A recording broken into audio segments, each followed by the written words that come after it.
और खबर यह है कि आखिर बिहार की दोस्ती बंगाल की दुश्मनी। ऐसा हम क्यों कह रहे हैं? क्योंकि दिसंबर की ठंड में बंगाल चुनाव ने सियासी पारे को गर्म कर दिया है। बंगाल की सियासी गर्मी का असर पड़ोसी राज्य बिहार में भी खूब देखने के लिए मिल रहा है। अमित शाह के बंगाल दौरे से चुनाव की सरगर्मियां तेज हो गई हैं। बंगाल का चुनाव बिहार की सियासत में अपना असर छोड़ रहा है। चुनाव का असर एनडीए पर भी पड़ता हुआ दिख रहा है। बीजेपी और जेडीयू की बिहार की दोस्ती बंगाल में काम नहीं आ रही है। बीजेपी अति उत्साह में है, बंगाल फतेह करने के लिए खुद को तैयार कर रही है, जीत का दंभ भी भर रही है। नीतीश बाबू से बंगाल में गठबंधन भी नहीं चाहती है, वो अकेले ही ममता का किला ध्वस्त करना चाहती है। तो जेडीयू ने भी पार्टी विस्तार का मन अब बना लिया है और अब नीतीश बंगाल चुनाव में मैदान में उतरने के लिए तैयार है। और इसी पर देखिए हमारी एक खास रिपोर्ट।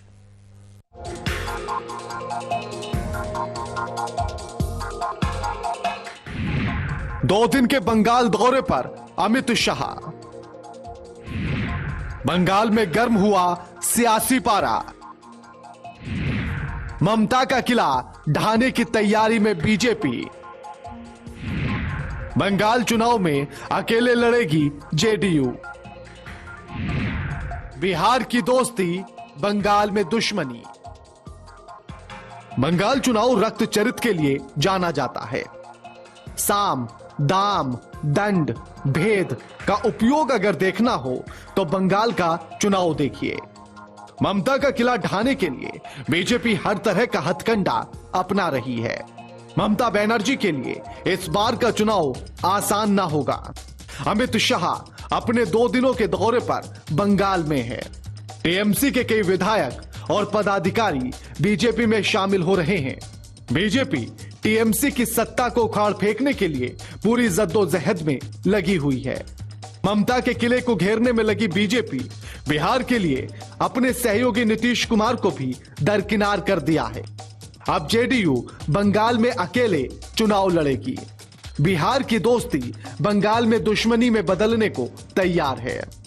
राजनीति में कुछ भी संभव है। बंगाल चुनाव एक बार फिर चरितार्थ करने के लिए तैयार है। एनडीए गठबंधन में है, बावजूद उसका अलग विधान है, अलग संविधान है, अलग कार्यक्रम है। हमारा गठबंधन जदयू के साथ बिहार में है। हम बिहार में साथ मिलकर लोकसभा चुनाव लड़े, विधानसभा चुनाव लड़े, लेकिन अन्य राज्यों में चुनाव लड़ने के लिए जदयू स्वतंत्र है। अब पश्चिम बंगाल में भारतीय जनता पार्टी किन दलों के साथ मिलकर लड़ेगी, इस पर फैसला हमारा राष्ट्रीय नेतृत्व लेगा। बीजेपी के द्वारा बंगाल चुनाव में दरकिनार करने का दर्द जेडीयू पर साफ देखा जा सकता है। अब वो अकेले विधानसभा के चुनावी मैदान में लड़ने का मन बना चुकी है। जेडीयू का कहना है कि बीजेपी के साथ उसका गठबंधन बिहार तक ही सीमित है। पार्टी ने कर्नाटक और गुजरात जैसे राज्यों में बीजेपी के साथ गठजोड़ किए बिना चुनाव लड़ा था। अरुणाचल प्रदेश में बीजेपी सत्ता में है, वहां जेडीयू मुख्य विपक्षी दल है। हालांकि जेडीयू ने इस साल की शुरुआत में दिल्ली विधानसभा चुनाव बीजेपी के साथ गठबंधन में लड़ा था, मगर बंगाल में रास्ते अलग अलग हो गए हैं। बंगाल चुनाव पे आज चर्चा हुई है नहीं, तो बंगाल के हमलों से जुड़े कई लोग आए हुए थे, वो एक अलग बात है, लेकिन चुनाव के बारे में अच्छा मुलाकात की आपने नेताओं के साथ? नहीं, एक्चुअली होता ये है कि यहाँ पर जो ये कोरोना का दौर चला है, तो पहले बहुत लोगों का दिल्ली से रहता था संपर्क। अब पता चलता है तो यहीं पर आ जाते हैं कई जगह के लोग भी। और हम लोगों का तो खैर राष्ट्रीय जो एग्जीक्यूटिव की मीटिंग है, सबकी मीटिंग होने वाली है, राष्ट्रीय परिषद की भी बैठक होने वाली है। तो 26 को तो एग्जीक्यूटिव की मीटिंग है और 27 को फिर डिटेल उसकी। बंगाल चुनाव कुछ कहता है। ये राहें हैं चुनाव की। बिहार में साथ तो बंगाल में अलग क्यों? एनडीए पर पड़ेगा बंगाल चुनाव का असर। एनडीए में अंतर्कलह के संकेत। कैसा होगा बिहार में एनडीए का आगे का सफर? बंगाल चुनाव बिहार के एनडीए सरकार पर कितना प्रभाव डालेगी, यह सवाल उठाना तो लाजमी है। जैसे तैसे बिहार में एनडीए की सरकार ने अपना 1 महीना पूरा कर लिया है। कई मसलों पर दोनों में मतभेद और मनभेद खुलकर सामने आए हैं। अब ऐसे में बंगाल चुनाव में अलग अलग चुनाव लड़ना आगे एनडीए के लिए क्या क्या चुनौतियां पैदा करता है, यह सवाल बिहार की सियासी गलियारों में अब उठने लगा है। बिहार में एनडीए की राहें आसान नहीं दिख रही हैं। 1 महीने की सरकार में ही कई मुद्दों पर सरकार में छीछालेदर होते देखा गया। बंगाल चुनाव में बीजेपी जेडीयू का अलग अलग लड़ना एक और गांठ बनने के लिए काफी है। भले एनडीए इसको मानने से इनकार कर रही है, नीतीश कुमार बिहार में तीसरे नंबर की पार्टी बनकर रह गए हैं। इसका दर्द नीतीश को सता रहा है। बीजेपी बड़े भाई की भूमिका में है। नीतीश भले ही सूबे के मुखिया हो, मगर संतुष्ट नहीं दिख रहे। एक लाचारी सी दिखती है। विपक्ष की हाईजेक सीएम और कठपुतली जैसे शब्दों से नवाजा जा चुका है। ऐसे में बंगाल का चुनाव और बंगाल के चुनाव में अलग अलग लड़ना बिहार की राजनीति पर क्या असर छोड़ेगा, यह देखना होगा। Bureau report, VIP news, Patna. 2 दिन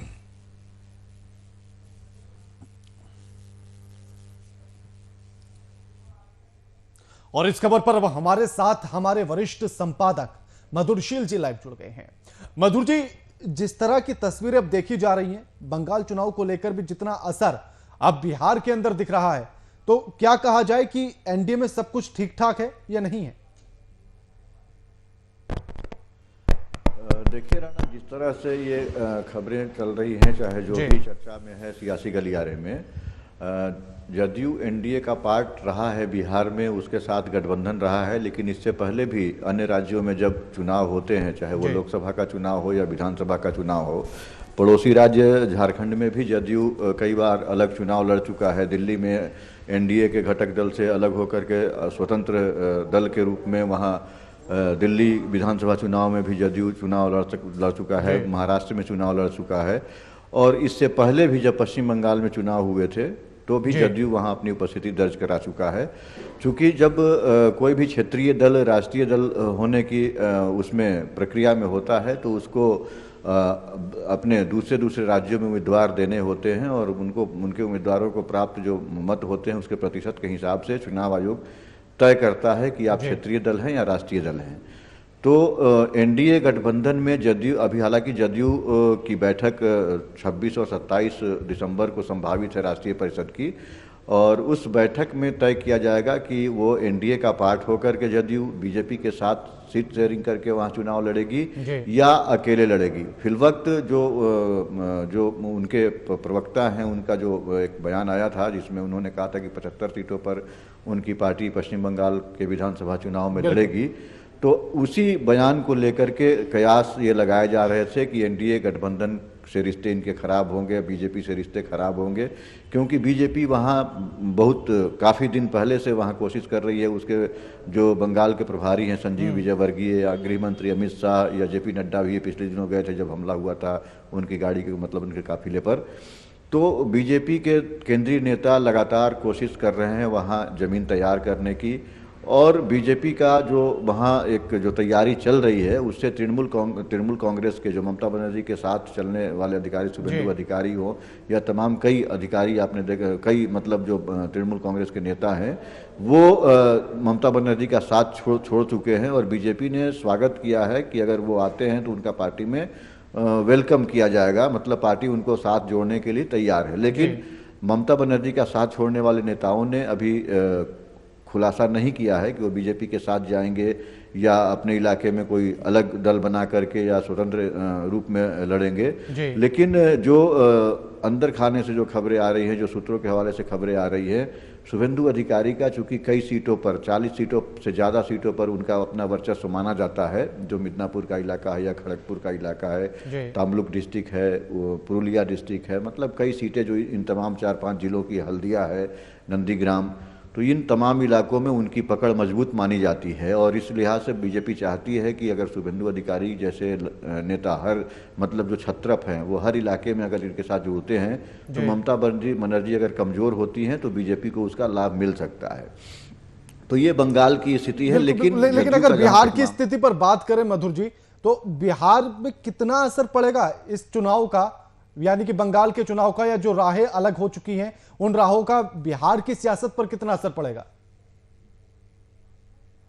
देखिए, जदयू में अगर बात करें, नीतीश कुमार की अगर बात करें तो बीजेपी के साथ जो उनके रिश्ते हैं वो 25 वर्षों पुराना रिश्ता है। जब ये समता पार्टी चलाते थे तब भी बीजेपी के साथ ही इनका गठबंधन हुआ करता था, और जब समता पार्टी का विलय जदयू में मतलब जदयू पार्टी के रूप में जब अलग अस्तित्व में आया, जॉर्ज फर्नांडिस, शरद यादव, नीतीश कुमार ने जब मिलकर के पार्टी बनाई, तब से ये लगातार एनडीए के पार्ट में है। चाहे एनडीए विपक्ष में रहा हो बिहार में या सत्ता में रहा हो, वो बीजेपी के साथ रहे हैं। लेकिन इन 25 वर्षों में भी, जब से इनके रिश्ते बीजेपी के साथ जुड़े हैं, इन 25 वर्षों में भी जदयू अलग अलग राज्यों में विधानसभा का चुनाव लड़ती रही है। जैसे झारखंड पड़ोसी राज्य है, वहाँ भी विधानसभा चुनाव में जदयू जोर आजमाइश करती रही है, और कई बार ये देखा गया है कि बीजेपी के कैंडिडेट के खिलाफ भी जदयू उम्मीदवार देती रही है। लेकिन बिहार के रिश्ते पर, बिहार में जो इनका राजनीतिक गठबंधन है और रिश्ता है, वो प्रभावित नहीं होता रहा है, क्योंकि बीजेपी के लोगों को ही पता है कि जदयू केवल अपनी राजनीतिक जो एक स्थिति है वो बनाने के लिए और राष्ट्रीय दल के रूप में उसकी पहचान बने, इसलिए विभिन्न राज्यों में वो अपनी उपस्थिति दर्ज कराती है चुनाव के दौरान। और कई राज्यों में आपने देखा होगा कि जदयू के उम्मीदवार जीतते भी रहे हैं। उत्तर प्रदेश में भी जदयू ने अपना उम्मीदवार उतारा था। तो उस लिहाज से अगर आप देखें तो बिहार की राजनीति पर फिलवक्त इसका कोई असर नहीं पड़ता दिख रहा, क्योंकि बीजेपी उनको मना भी नहीं करने जा रही है। अभी ये कोशिश ये हो रही है, अगर जिस फंसती है कि साथ लड़ने की बात आती है, अगर वहाँ अगर बीजेपी से ये सीट शेयरिंग की बात करते हैं और ज़्यादा सीट मांगते हैं और बीजेपी उस पर तैयार नहीं होती है, तब रिश्तों में खटास बढ़ सकती है। लेकिन अगर एकला चलो की राह पर अगर चलते हैं, जो अन्य राज्यों में इन्होंने आजमाइश की है इससे पहले जो भी चुनाव हुए उसमें, तो उस हिसाब से बीजेपी की सेहत पर और इनकी सेहत पर बिहार में फिर वक्त कोई असर नहीं पड़ता दिख रहा है, क्योंकि वो रूटीन प्रक्रिया उनकी है। और तमाम जो गठबंधन में दल होते हैं, वो आपने देखा होगा कि जब शिवसेना के साथ भारतीय जनता पार्टी का राष्ट्रीय स्तर पर गठबंधन था, तो तब भी बिहार में एनडीए गठबंधन के रूप में नहीं बल्कि शिवसेना अपने उम्मीदवार अलग से लड़ाया करती थी। हालांकि इस बार के चुनाव में शिवसेना ने अपने प्रत्याशी नहीं खड़े किए थे, लेकिन इसके पहले जब भी चुनाव होते रहे शिवसेना 50-50 सीटों पे। मधुर जी, हमारे साथ आरजेडी के प्रवक्ता चितरंजन गगन हमारे साथ जुड़ गए हैं फोन लाइन पर। चितरंजन जी, स्वागत है आपका वीआईपी न्यूज पर। धन्यवाद। चितरंजन जी, बंगाल में चुनाव होने वाले हैं और उसको लेकर अब राहें अलग हो गई हैं एनडीए में, जेडीयू के भी और बीजेपी की भी। क्या लगता है कि अंदर खाने क्या कुछ है? देखिए, जेडीयू वही करती है जो उसको भाजपा करने के लिए कहती है जी। वहां पर अलग चुनाव लड़ने के बारे में इनकी जो घोषणा हुई है जी, कहीं न कहीं वह भाजपा के इशारे पर ही इनके द्वारा किया गया है।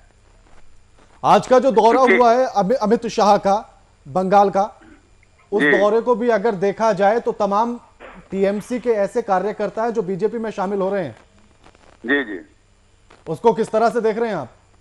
नहीं, देखिए, भाजपा का तो यह संस्कार रहा है, और जो आज की जो भाजपा है या इसी ढंग से तोड़ फोड़ करने में, खरीद फरोख्त करने में और साम दाम दंड भेद सबका इस्तेमाल करती है विरोधी को कमजोर करने के लिए, विरोधियों को तोड़ने के लिए।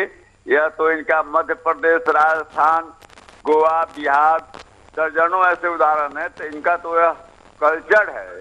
इसलिए अगर वहाँ बंगाल में करती है, बंगाल में इनका किन प्रकार ने सत्ता पर कब्जा करने के लिए किसी भी ढंग से सारा नैतिकता सबको त्याग कर जो है सो इस ढंग से वहाँ पर इनका है कि किसी ढंग से सत्ता पर कब्जा करें। अभी क्या क्या तमाशा भाजपा करेगी, अभी देखिए आगे आगे।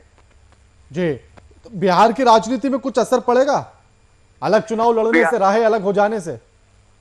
बिहार की राजनीति पर कुछ अलग नहीं पसंद नहीं पड़ने वाला है। झारखंड में आपने देखा, जनता दल अलग चुनाव लड़ी, भाजपा अलग चुनाव लड़ा। तो वह तो जो भाजपा विरोधी वोट जो है, जो समाजवादी विचारधारा, धर्मनिरपेक्षता और लोकतांत्रिक जो परंपरा और लोकतांत्रिक सिस्टम है, उसमें जो विश्वास रखने वाले लोग हैं, उनका वोट कैसे डिवाइड हो, वोट का कैसे बंटवारा किया जाए, इसीलिए भाजपा इनका इस्तेमाल करती है, जनता दल यू का। जनता दल यू का कोई अपना अस्तित्व और अपना कोई पहचान नहीं है। यह केवल भाजपा द्वारा इस्तेमाल किए जाते हैं और इस्तेमाल हो रहे हैं। जी बिल्कुल, शुक्रिया आपका चितरंजन जी हमारे साथ ये तमाम बातचीत करने के लिए। हमारे साथ हमारे वरिष्ठ संपादक मधुर जी हमारे साथ जुड़े हुए हैं। मधुर जी, जिस तरह से अभी बातचीत चल रही थी और उन्होंने इस बात का जिक्र भी किया कि तमाम जगहों पर अलग भी लड़े हैं और बीजेपी हर तरह से अपना साम दाम दंड भेद सब कुछ अपना रही है चुनाव के लिए। देखिए राणा, जिस तरह से चितरंजन गगन बता रहे थे, लेकिन हर पार्टियों का अपनी स्थिति एक ये होती है जी। अब इस रूप में चूंकि चितरंजन गगन कह नहीं पाए या कहना नहीं चाह रहे होंगे जी। मतलब वो ये कहना चाह रहे थे कि नीतीश कुमार की भूमिका बंगाल में अगर वो 75 सीटों पर लड़ते हैं तो वो स्थिति चिराग पासवान जिस तरह से एनडीए गठबंधन से अलग होकर के बिहार में अलग उनकी पार्टी लोक जनशक्ति पार्टी ने चुनाव लड़ा था, उस भूमिका में जदयू वहाँ हो सकती है। लेकिन जो बीजेपी और जदयू के रिश्ते की जहाँ तक बात है, अगर आपने देखा होगा कि चिराग पासवान के बारे में अब तक एनडीए का जो शीर्ष नेतृत्व है, मतलब भारतीय जनता पार्टी केंद्र में जो है, वो केंद्र से उनका रिश्ता खराब नहीं हुआ अभी तक ये घोषणा नहीं हुई कि चिराग पासवान की पार्टी एनडीए का पार्ट नहीं है। तो ये चुनाव में तमाम तरह के जो जिस समीकरण की वो बात कर रहे थे कि समाजवादी समीकरण, क्योंकि आपको पता है कि बिहार के जो निवासी हैं और वो बंगाल के पश्चिम बंगाल के वोटर हैं, ऐसे लोगों की संख्या 225 करोड़ के आसपास है। जो हिंदी भाषी जो वहाँ के शहर हैं जैसे खड़गपुर, रानीगंज, आसनसोल, दुर्गापुर, सिलीगुड़ी, तो ये तमाम जो चितरंजन, ये सब जो जगह हैं, हल्दिया, ये सब जो औद्योगिक नगरी हैं या जो विकसित शहर हैं वहाँ के पश्चिम बंगाल के जाने माने शहर हैं, वहाँ पर बिहार मूल के वोटरों की संख्या ज़्यादा है और लगभग 150 सीटों पर बिहारी वोटर अपना मतलब चुनाव को प्रभावित करते हैं, मतदान को प्रभावित करते हैं, जीत हार का फैसला करते हैं। और इसलिए बिहार के जो नेता हैं, आपने देखा होगा कि ममता बनर्जी ने एक सम्मेलन किया था तमाम विपक्षी पार्टियों को, तो वहाँ तेजस्वी प्रसाद यादव को भी बुला करके तरजीह दिया गया था और वहाँ के बिहारी मतदाताओं से तेजस्वी ने अपील किया था कि वो सारे लोग इंटैक्ट हैं ममता बनर्जी के साथ। लेकिन ये तेजस्वी यादव का ये कहना कि मतलब ममता बनर्जी के साथ तमाम लोग इंटैक्ट हैं, वो चूंकि सब तमाम बिहारी जो वोटर है वहाँ 250-250 मतलब 2.25 करोड़ के आसपास जो भी लोग वहाँ मतदाता हैं, वो सारे लोगों के वो ठेकेदार नहीं है कि उनके कहने पर सारे लोग तृणमूल कांग्रेस के वोटर हो जाएंगे या वो। लेकिन जदयू और बीजेपी का वहाँ अलग अलग अभी लड़ते हैं, तब भी तृणमूल कांग्रेस को नुकसान होगा और अगर एक साथ लड़ते हैं तो ज्यादा नुकसान हो सकता है। राणा, बिल्कुल शुक्रिया मधुर जी आपका हमारे साथ ये तमाम बातचीत करने के लिए।